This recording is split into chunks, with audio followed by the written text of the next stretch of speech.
on a besoin d'être réconcilié d'abord avec nous-mêmes et avec les autres.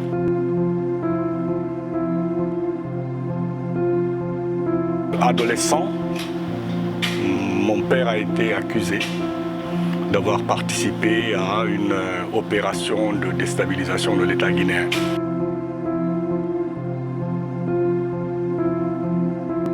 On est un peu inquiet, il faut le dire. Inquiet du fait que chaque fois que le gouvernement s'engage à tenir le procès, il ne tient pas sa parole. L'histoire politique et sociale de la Guinée a été entachée par des événements douloureux. Ils sont nombreux ces Guinéens qui ont subi des violences politiques à tort ou à raison sans qu'aucune justice ne soit rendue. Les victimes et survivants des graves violations commises ont peu bénéficié d'accompagnement. Du Kambouaro, où des milliers de Guinéens de toutes classes sociales confondues ont péri, en passant par ceux des événements de 1985, où une bonne majorité de militaires ont subi des injustices. À cela s'ajoutent les victimes des événements de 2007 et du 28 septembre 2009, où une centaine de personnes ont été tuées, des femmes violées, des blessés graves et des disparus. Tous ces événements n'ont connu aucune justice.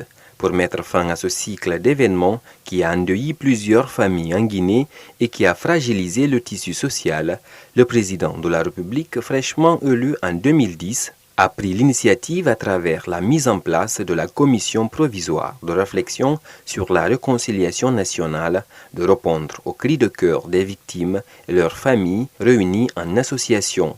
Présidée par deux leaders religieux, en l'occurrence Monseigneur Vincent Koulibaly et le premier imam Eladji Mamadou Saliou Camara, cette commission a effectué un travail sur le terrain. Marc Pépé Grovogui est le conseiller des coprésidents. La création de la commission, c'était pour faire face aux différents actes de violation des droits de l'homme qui ont émaillé l'histoire de notre pays, de l'indépendance à nos jours.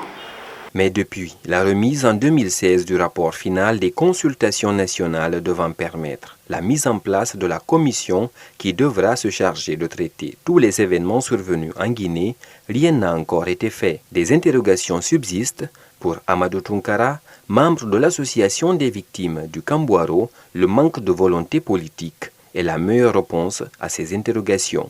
Bon, c'est des raisons politiques, il faut avoir le courage de le dire, c'est des raisons politiques. Le rapport a été établi, et la restitution du rapport, on était dans un hôtel de la place, le président de la République est venu, la commission provisoire était là, les victimes étaient là, et le rapport a été remis au président. Et dans un premier temps, on a appris que le rapport avait été remis à la primature, pour que la primature fasse le travail.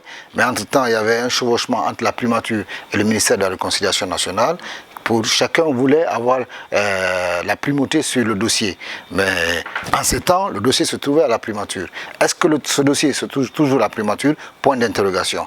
Pour bon nombre d'observateurs, il n'y a aucune raison de réconcilier les Guinéens, car le pays n'a jamais connu, disent-ils, de guerre civile. C'est ce qui d'ailleurs expliquerait en partie la lenteur que connaît la mise en place d'une commission vérité, justice et réconciliation. Et pourtant, ils sont nombreux ces Guinéens qui gardent en eux des séquelles du passé suite à la disparition de leurs proches. Boubacar Bari, qui a perdu son père au Kambouaro, en est un exemple. Donc sa disparition, non seulement a produit un traumatisme, parce qu'on savait effectivement qu'il y avait cette ambiance délétère où il y avait des dénonciations, des arrestations nocturnes, et des ministres n'y ont pas échappé, des hautes personnalités n'y ont pas échappé. Donc l'un dans l'autre, on a considéré que bon, il y avait quand même là, comme on dit, le ciel qui nous tombait sur la tête. On était des jeunes ados, moi j'étais au lycée.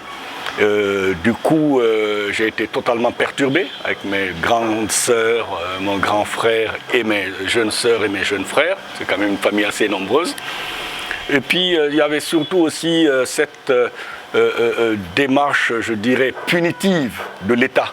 C'est-à-dire, au-delà d'arrêter une personne chère, on vous expulse de vos lieux d'habitation.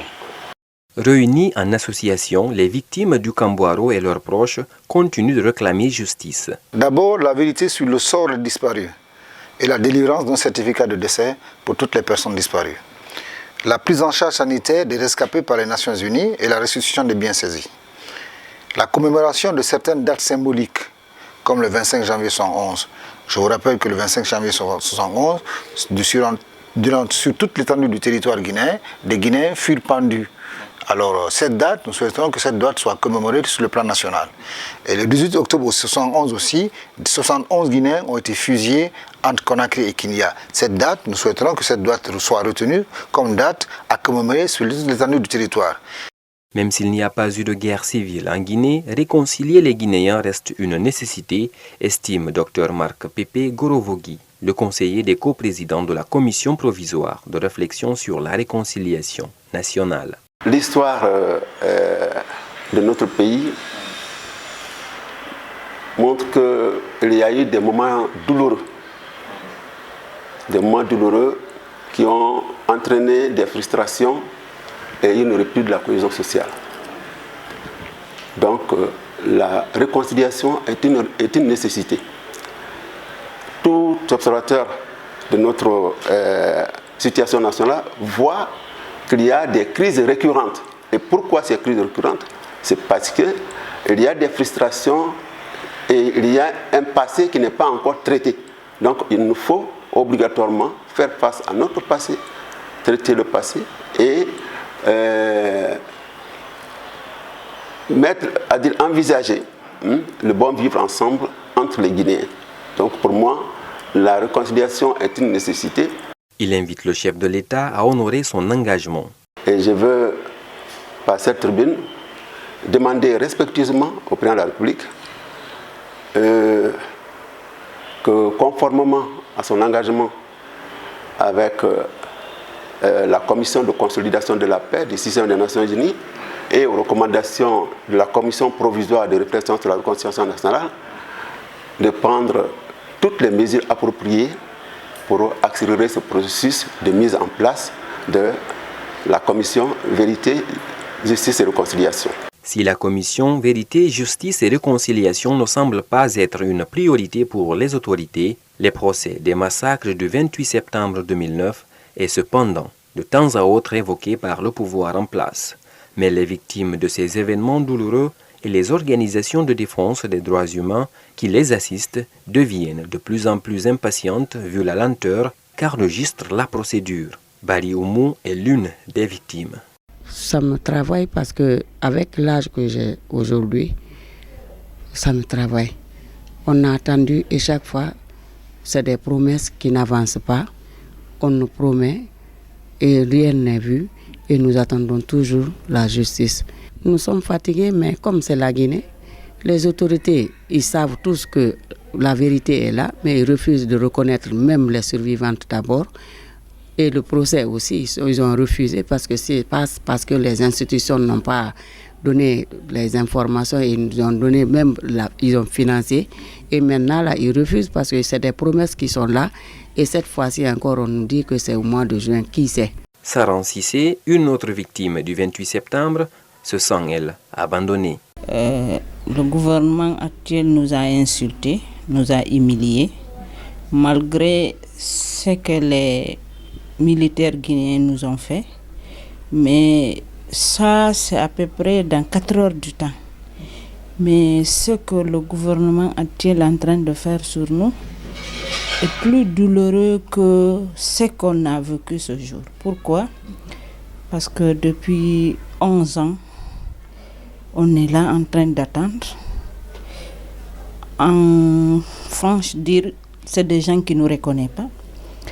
Parce que, par exemple, les fêtes de 8 mars ou les activités des femmes, on invite même les femmes balayeuses, mais jamais, plus grand jamais, l'État guinéen a pensé aux victimes du 28 septembre. L'association des victimes, parents et amis du 28 septembre, AVIPA en abrégé, est la structure au sein de laquelle les victimes trouvent de l'énergie pour pouvoir tenir encore. Asmaou Diallo en est la présidente. Depuis 58 ans à nos jours, il n'y a jamais eu de justice, vraiment une vraie justice.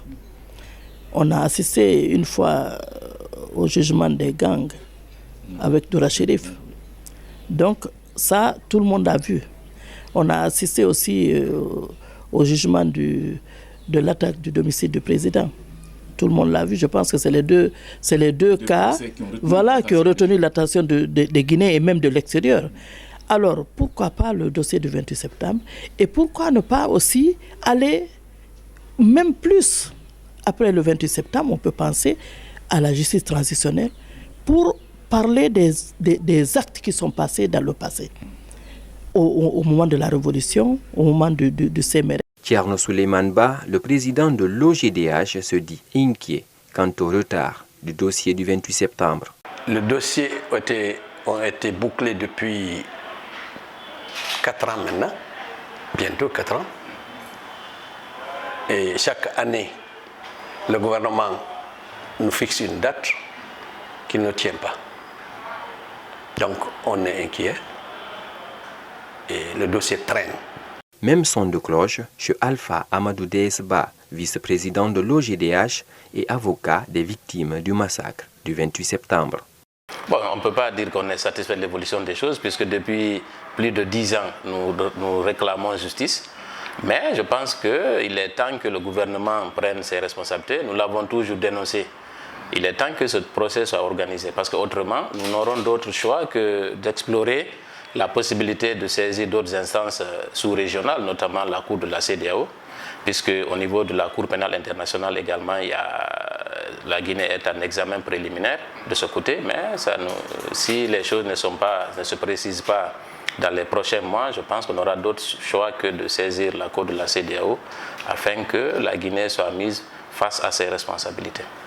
Ne sachant pas la véritable raison qui retarde le dossier du 28 septembre, pour ces acteurs, sa tenue pourrait tout de même constituer un pas important vers la fin de l'impunité en Guinée. Il y a plein de violations des droits de l'homme qui se tiennent en Guinée, qui se passent en Guinée, mais qui ne gagnent pas de procès. Alors moi, je pense que c'est très important si on arrive à juger ce dossier pour que les Guinéens puissent comprendre que quand tu fais du tort, tu dois rembourser. Alors, il faudrait que les Guinéens soient éduqués. Avec ce jugement, on saura qu'est-ce qu'il faut faire. Est-ce qu'il faut pardonner? Qu'est-ce qu'il faut faire? Mais c'est la justice qui va déterminer cela. Ce procès édifiera l'opinion sur ce qui s'est réellement passé, renchérit Thierno Souleymane Ba. D'abord, c'est que l'impunité finisse dans ce pays. Que tout le monde sache que personne n'est au-dessus de la loi. Tout ce qui entrave la loi doit passer devant la justice. Ensuite, les populations, comme on parle de choses, elles prendront beaucoup plus conscience de la situation que nous sommes en train de vivre. Les graves violations des droits de l'homme qui se perpétuent actuellement dans le pays. Les populations donc vont prendre... Et ceux-là qui avaient l'intention de continuer à faire du mal, à faire de la violence, eux aussi, ce sera un avertissement pour eux. En attendant la tenue du procès, les victimes bénéficient de l'assistance de leurs différentes organisations appuyées par des partenaires. Bon nombre d'entre elles exercent des activités génératrices de revenus, bénéficient également des séances de formation et d'éducation.